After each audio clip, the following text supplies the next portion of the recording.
Welcome to the third video about impacts in Erasmus Plus projects.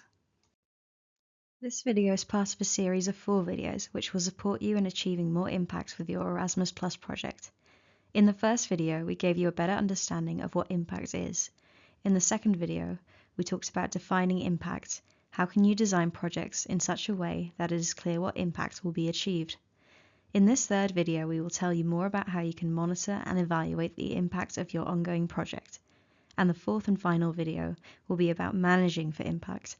How can you manage impact during the implementation of your project? These videos are not standalone. They are linked to the Erasmus Plus Impact Handbook.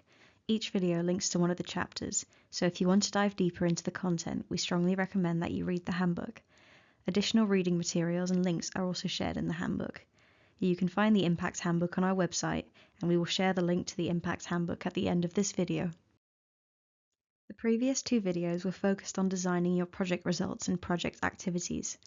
We identify and distinguish between different results, outputs, outcomes, and impacts. This is important because it provides a clear and logical pathway to the desired impact you aim to achieve by implementing your project. In this video, we will take the next step. So if you have defined the results you want to achieve, how will you monitor and evaluate if you will achieve these as a result of your project? After this third video, we hope that you understand the difference between monitoring and evaluation. We want you to see why monitoring and evaluation are important. In addition, you will be able to recognize the elements of a good indicator and reflect on the use of qualitative methods for monitoring and evaluation. We will first discuss what monitoring and evaluation are and the reasons why you actually gather monitoring and evaluation data. Then we will have a look at the differences between qualitative and quantitative monitoring and evaluation. Lastly, we'll talk about monitoring and evaluation methods.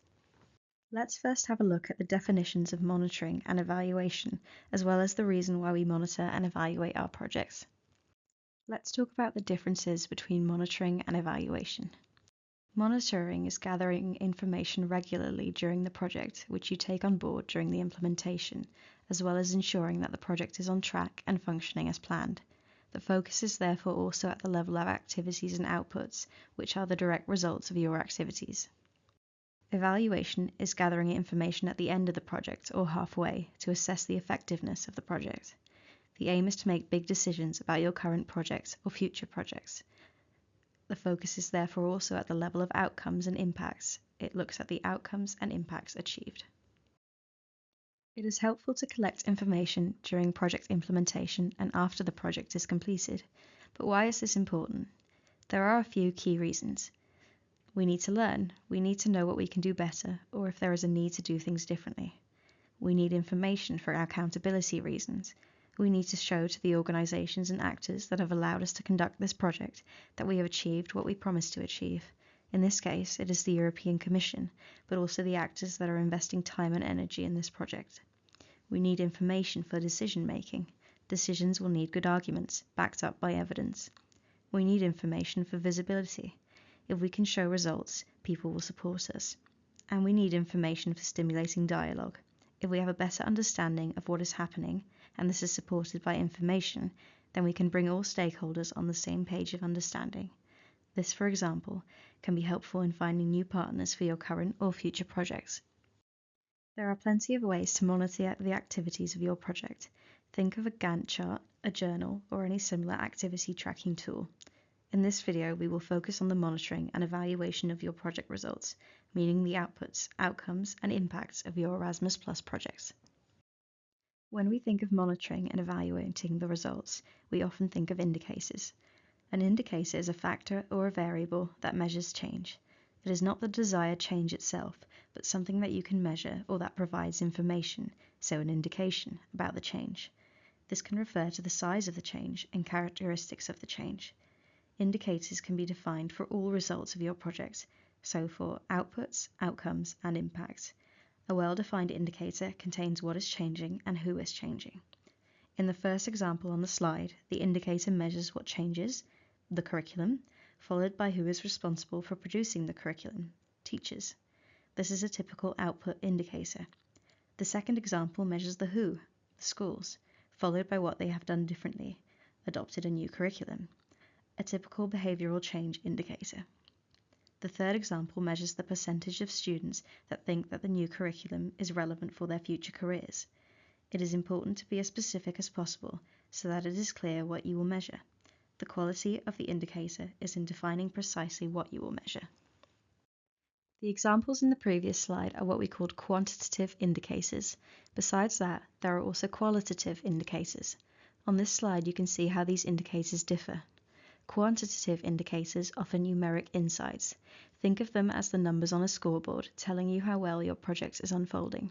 Quantitative indicators mainly focus on answering questions such as how many products have been developed, how many people have been reached, how many people have changed their behavior.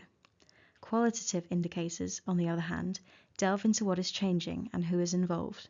Qualitative indicators mainly focus on verbal and visual descriptions of the change and answer questions such as what is the change, who is involved, and how.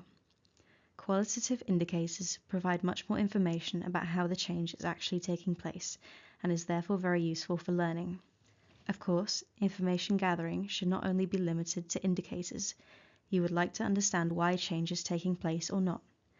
Ask for feedback from people who participate in the project about how they perceive the change and what could be the reasons why the project is so successful or not. This additional information is very useful for understanding and learning about the change processes the project would like to support.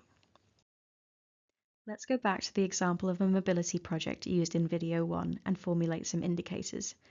Examples of output indicators are increased language proficiency, for example from A1 to A2, of students involved in learner mobility, and the percentage of participants who feel they are more aware of the European norms and values. Examples of outcome indicators are the number of students that stay in touch with European contacts and the number of teachers that apply new knowledge and skills in their lessons. An example of an impact indicator is the development and functioning of European networks that embody European values. The challenge of identifying impact indicators is that they are very dependent on the context of the project and are therefore much harder to formulate. Let's do the same for the example of a partnership project used in video 1. Examples of output indicators are the number of views on the website and the number of students and number of participants from the local community joining the campaign. Examples of outcome indicators are the number of local community members that are involved with the school environmental activities and the amount of waste that is collected by the municipal services. An example of an impact indicator is a cleaner and healthier environment. There are plenty of data collection methods that you can use to collect data for your results. This could be data for your indicators, but can also be broader. For example, think of data about unexpected results and negative results too. 4 of the most frequently used data collection methods are storytelling, interviews, focus group discussions, and surveys. It is relatively easy to collect data about your direct results, outputs. Gathering data about behavioral change, outcomes, and wider change, impact, is more challenging, but can be very useful for learning and the development of potential future projects. In video 2, we presented the project design form. On page 2 of this form, you'll find a table for writing down your outcome indicators, your data collection methods, and the frequency of data collection. The key message of this third video is that through monitoring and evaluation, you can obtain information about the results of your Erasmus Plus projects. This is useful for improving current and future projects and for sharing success stories. By combining quantitative and qualitative methods to monitor and evaluate your project results, you can not only capture the scope and influence of your project results, but also how they contributed to change. Of course, it is important to also make use of that information to enhance the impact of your project. Thank you for watching this video about monitoring and evaluation. This video is complementary to Chapter 3 of the Impact Handbook and is part of a series of 4 videos. We recommend that you now watch the 4th video. In that video, we will be guiding you through the steps of how to manage for impact in your project. Always consult the Erasmus Plus Programme Guide before applying for Erasmus Plus funding. The Programme Guide varies per call year and per version. Please make sure to consult the most recent version for the correct call year.